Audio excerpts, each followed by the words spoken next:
unethical human experimentation and international war crimes are committed daily in the Hawaiian Islands, and for the last 125 years of illegal invasion and occupation by a criminal United States government, and for over 76 years of completely unregulated U.S. military pollution and desecration in the islands because of their constant bombardment of the ocean and the land and its residents downwind from the U.S. military's daily live-fire training war games. We do not consent. Now, this is the title of my talk. You put out some agent upon us, radiation, germs, chemicals, and at some point you got to ask, is this unethical human experimentation? Is it unethical human experimentation? Now, a lot of my stuff hit the lawyers, and they said, no, it's not. You're confusing the Nazi trials with spraying of the atmosphere. Well, I'm sorry, but you go to this. These are the hearings in 1994 of the Cold War.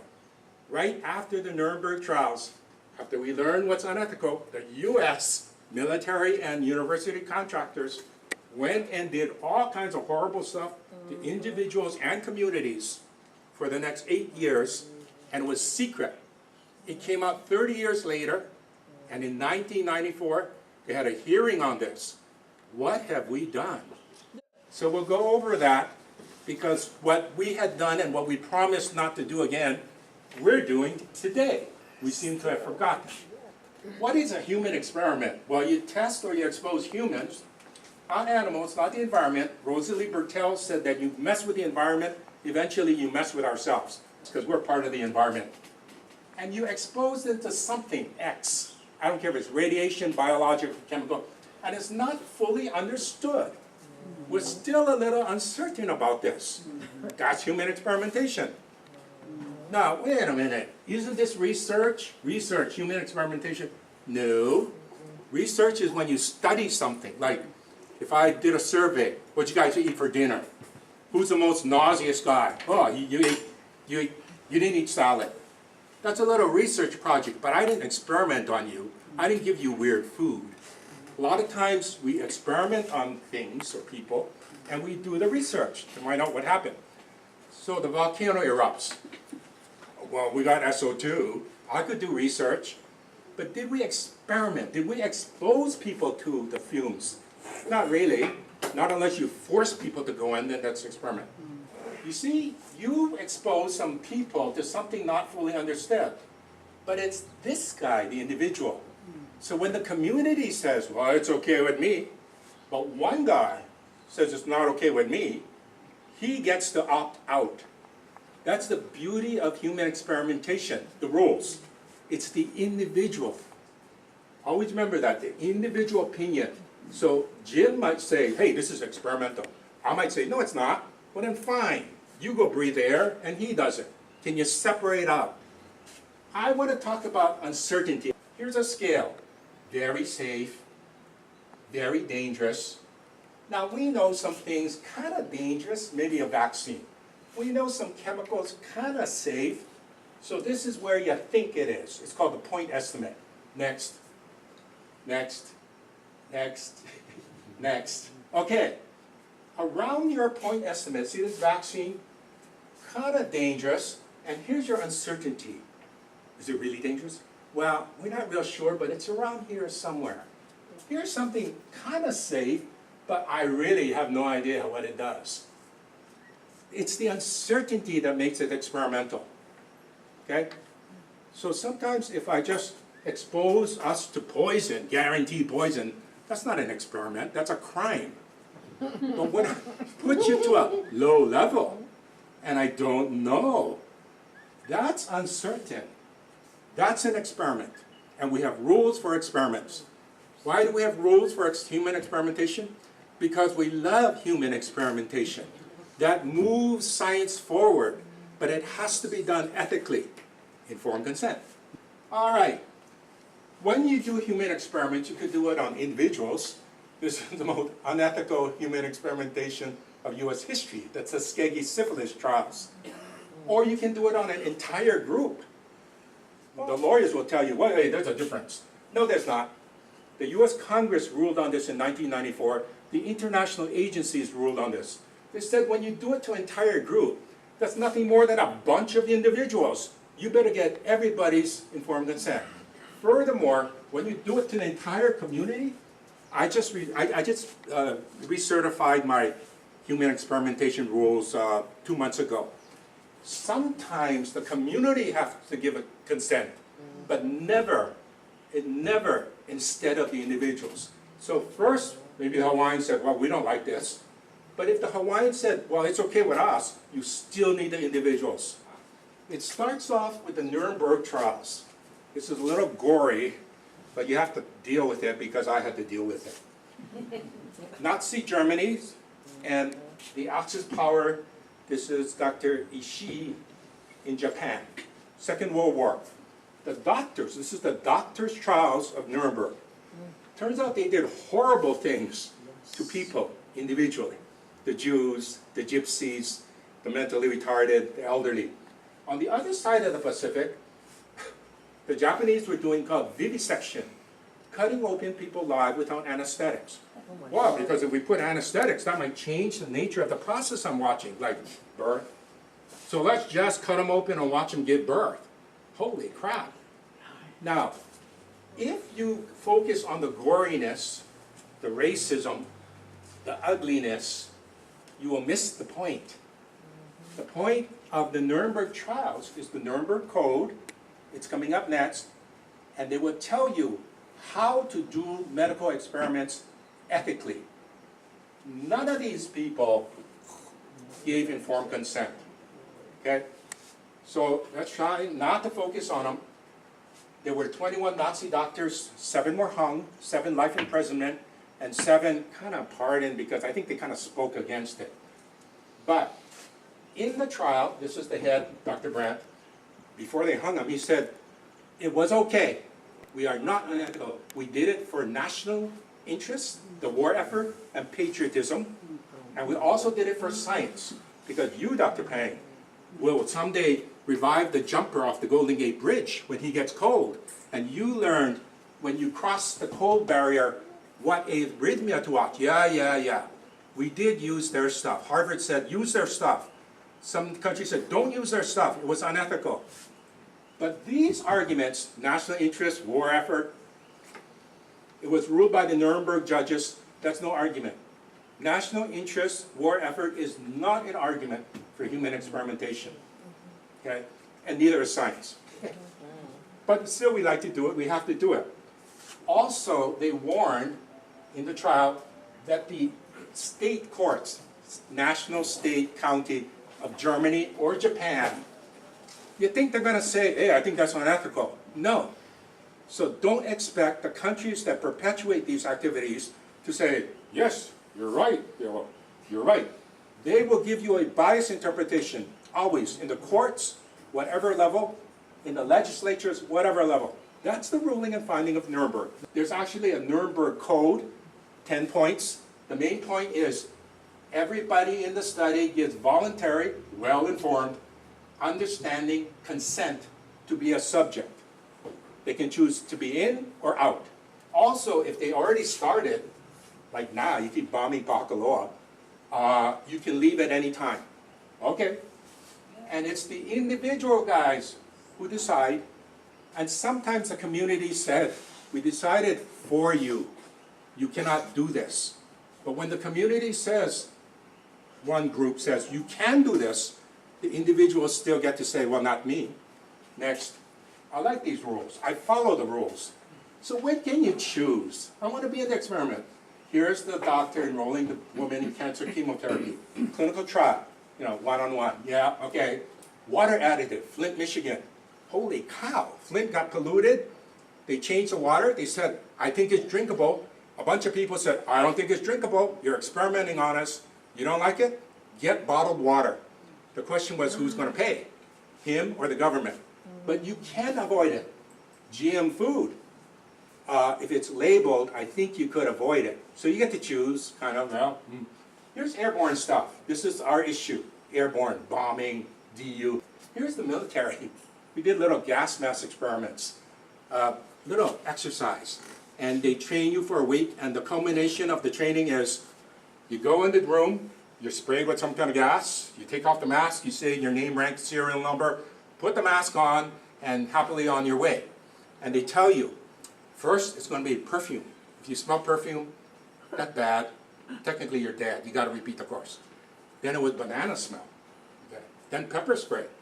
But during the training of the military in the Cold War days, they actually switched to mustard gas. Guys died and got mentally retarded. So that's the old switcheroo with no informed consent. That was bad. Poor information. Next. There's a couple of times you cannot stay out of the trial. This woman says, I'm not in the cancer chemotherapy trial. I know. We tested a live Shigella vaccine in Bangladesh. A live vaccine. Spread to the community. 98% of the people said, we love it. Thank you, Dr. Pang, for helping us. 2% said, not me. You can't do it because it'll spread to those 2%. So I abide by the rules, but I see a lot of people not. Next. This is where you cannot control, you cannot opt out. When the stuff is drifting on the air, the dust of the depleted uranium, when it's on the wind, spreading hundreds of miles, I don't think that guy can opt out. But you bomb every day, forever, so everybody downwind, you can do it. You better get their informed consent. Good luck. Your bombing of Bahakaloa actually spreads hundreds of miles too, depleted uranium. Okay, so this is Flint, Michigan. You don't like it? Go get your own water. Hey, you could even get water from there if you want. Okay, that was the Nuremberg trials, setting the rules. Right after the Nuremberg trials, for 14 years, the US and university contractors did some horrible experiments that were secret for 30 years. What did they do? Well, they released radiation to individuals and communities. They released germs over the Bay Area, and they released chemicals to individuals and communities. Lots of communities, lots of individuals. And it was all, they did mind control, LSD. They tried to make people stutter. They did on the people who were neglected, because you never noticed if you did it on the mentally retarded. And they did it to entire communities. The Bay Area, Georgia, South Carolina, North Carolina. This one, I promised I'd focus on this. St. Louis, Minneapolis. And let's just talk about what they did for radiation.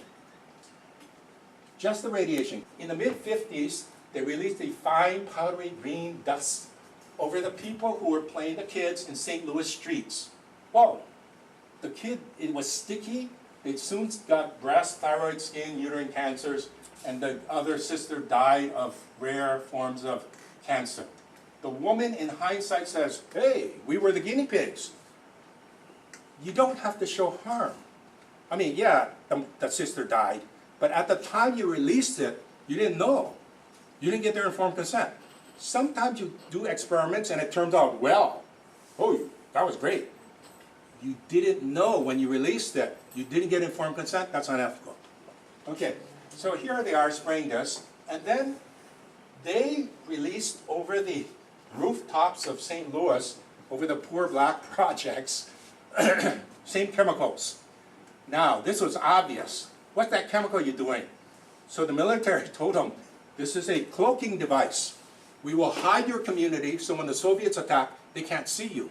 No. That was a lie. But even if it was true, it doesn't matter. What is your cloaking device? I didn't give informed consent. And in fact, they released radium. Radium is a radioactive particle releasing alpha emitters, just like DU. And it releases it for 1,600 years. And if you get it in your body, it will take 15 years to clear. Because I will contrast this to depleted uranium. And so when they did that over the 11th floor of the woman, poor woman, her father died quickly and all her kids got messed up. Then she says, you know, all this stuff that happened, this is in hindsight, 30 years later, was run by a team of scientists who don't seem to communicate with anyone, who have no moral compass, and here's us, here's them, and they cloak it under confidentiality. Confidentiality, if it's national interest, that's not an argument according to the Nuremberg rules. Next. Okay. I keep quoting the Nuremberg rules, and my own lawyers say, yeah, that's international stuff. We're in the U.S. You want something U.S.? Here's the findings of the 1994 U.S. Congress. All right, based on the Nuremberg rules, all right, all of that stuff you guys did in the Cold War was violations of the communities and individuals. Communities are nothing more than a bunch of individuals. You're going to do it to the community, you get everyone's informed consent who's downwind. All right, same guidelines. Then, no harm has been shown. What does that mean? That means I'm going to keep doing it till I see harm.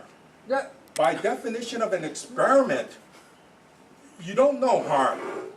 So it's not that you're doing harm. If you know harm, it's a crime. If you don't know harm, it's an experiment. So no harm has been shown doesn't mean anything under the framework of experimentation. Then science and national security are never justifications against the individual's rights. Don't expect the individuals to get any kind of support from your system that operates from the US system. Not in the courts, not in legislation, not in the regulatory agency. Don't expect anything. But the regulatory agencies spoke up during the hearing and said, we will honor this. And so 16 regulatory agencies, and I think the Atomic Energy said, we will never do human experimentation again without informed consent. That's good, except there's one little clause in there. When you get informed consent, it's freely given. There's no enticement or coercion, and I'm talking about financial. And when we fought pesticides on Maui, who was there telling us the economic input into the Maui community by the GM companies? Who is there telling us the military input and the RIMPAC economic value? That's called economic enticement and coercion. You are not to do that, in case you forgot. But they seem to forget a lot nowadays. See, no coercion. I want to do this for you. This is my own. I want to put in perspective experimentation without informed consent. That's a no-no. These are refugees on the Burmese-Thai border. I did my human experiments in them, curing malaria. I got their informed consent. The refugees do not have many rights. They can't drive, they can't vote. They're in a foreign country, they can't get a car. But they do not give up the right to be experimented on without informed consent. Some of them said no. And so those 5 said no. And they got malaria, and the next year they said yes. I don't mean to be funny, but prisoners, Joliet Prison, malaria trials. You cannot do it on them. They lose many rights, prisoners. But you cannot experiment on them without informed consent. You really can't do it on them anymore because that's subtle coercion. You know, when he volunteered, then he got extra rations or something. Here is a Chinese general executed by a Japanese general, and they told the Chinese general, this is not racism. You're an honorable man, you're going to die. Would you like to contribute to medical science? It's illegal. He loses many rights, but you cannot even approach him because it is a form of coercion because I'll feed your family extra if we kill you. And finally, this is the Dr. Schilling, the Nazi doctor who's hung. And he says, I still say national interest vindicates me. I still say science. And I want to give my body, and they cut him off, put the bag over him, and hung him. We do not even do to him what he has done to others. This is a high order right. I've written to our Attorney General. You argue for immigration, you argue for Me Too movement, all this stuff. What about this? Experimentation without informed consent. DU, quickly, depleted uranium, here it is. It's emitting alpha particles. It's the leftover from the nuclear reactor. It emits alpha particles, which is really blocked. The other particles penetrate. Now, if you external, you won't get it, your skin will block it, but when you breathe it, whoa, that stuff is coming in. Alpha particles, the most dangerous particle, when internalized. Next. All right, so what did we do? We released all these spotter rounds and unknown stuff onto Hakaloa, millions of tons. Every time you blow it up or bomb it again, 50% goes up as dust. Some dust stays suspended forever. Some jumps 20 miles at a time, and some creeps along the ground till you bomb it again. Okay, and here it is for us to breathe. All right, this is the Wikipedia of depleted uranium. Today, we still do not know its toxicity. Some people might say, that's too experimental for me. Wow, Did the Cold War experiments do depleted uranium? No, they did radium. Depleted uranium was discovered in 1970 when the Russians armed their tank. Quickly, in 1980, the US said, we will penetrate their depleted uranium shield with depleted uranium penetrators. And so in 1991, we released it in the Gulf War, in Bosnia, the bombings, and in Syria. How much did we release? Well, 315 to 350 tons in the 1991 Gulf War, 10 to 15 tons in Yugoslavia. In the first 3 days of Iraq, 1,000 tons. Oh, that's a lot of depleted uranium. So that's the exposure worldwide. And what are we doing at PTA? I have no idea. But whatever you did, it's now is depleted uranium oxides. The oxides persist in your body for decades, maybe several decades. Radium, the one we did to the poor black communities, 15 years. This stuff can go in your body and not clear it for several decades. Do not be confused. Depleted uranium clears the body in weeks. That's depleted uranium. Depleted uranium oxides stay in your body, radiating away. All right, here's the international response. I didn't know this. 1996, 97, they considered it, international group, weapon of mass destruction. Oh, finally, they urge all states, not ban, urge, to curb the use. Okay, and they said this is a human rights violation and you're violating humanitarian norms. I urge you to stop doing that. Okay, you urge me. Then in 2002, they delivered a paper and said, those who continue, we will challenge you on Declaration of Human Rights, United Nations, Genocide Convention, whoa, Convention Against Torture, Geneva Convention, blah, blah, blah. You're violating all these conventions, so we urge you to stop. Now, here is one. I would like to add violation of human experimentation. That's a biggie. We know how to do that. We hung guys for that. We didn't urge them to stop. The European Parliament, oh, here we go. They are consistently requesting a moratorium, but France and the UK have said the health risk has not been substantiated. You haven't proven harm. So what? It's experimental. If you prove harm, that's a crime. Actually, it's a crime. It's a weapon of mass destruction. But in the dilutions over PTA, that's an experimental. We follow experimentation protocol. And the Nazis, you could have said the same argument during the Nazi trials. But you haven't actually proven how dangerous this is. So I don't care how you urge and request. We're just going to ignore them. No teeth so far. Next. Okay, now we're getting close. 2012, 155 states support the resolution. Because of the uncertainty, I didn't put the word in. Uncertainty, is that part of experimentation? Uncertainty. They want to go the precautionary principle. You don't have to prove harm. You assume it's dangerous because it's uncertain. All right? 2014, here they are. The General Assembly, they want you to, stop that. But they also want the affected states, I think that's us, Bahakaloa, to help other states using it, identify and manage the states that you trashed. In other words, all you guys who bombed Iraq, Yugoslavia, Syria, the guys who bombed, there's a resolution to go help them identify, manage, and clean up. Maybe they'll come here. Next.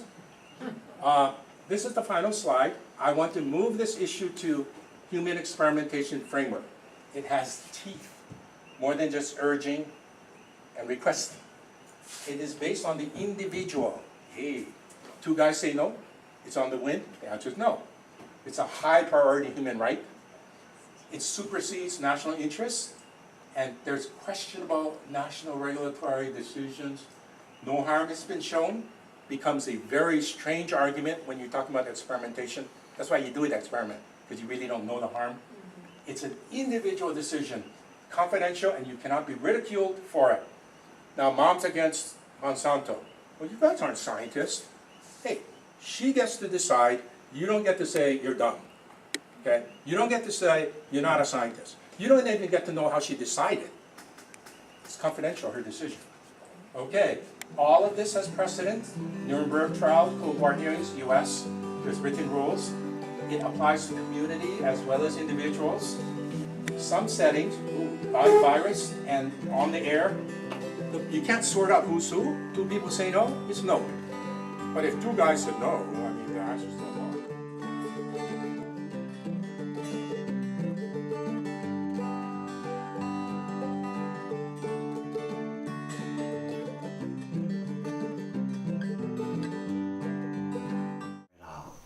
Okay, but this is kind of reflective of what was happening there then and what is still happening now. Okay, it's you know, so it's called Stop the Bombing. Yeah.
Just a little south of that ancient waterhole.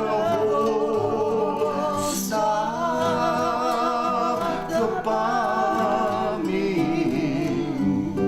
You're blowing up my home. I tell you that ain't smoke. It's my family ghost calling me.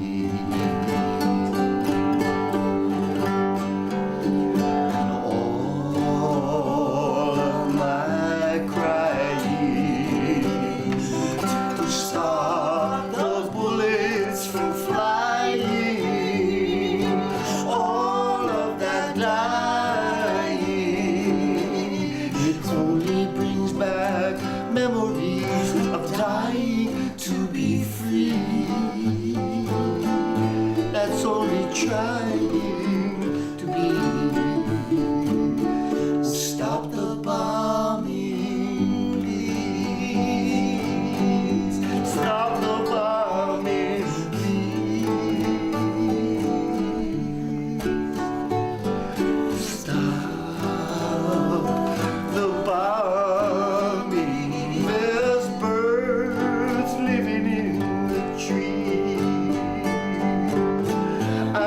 The sound, the shaking ground, it upsets their peace. Stop the bombing. Oh, you're blowing up my home, and when it rains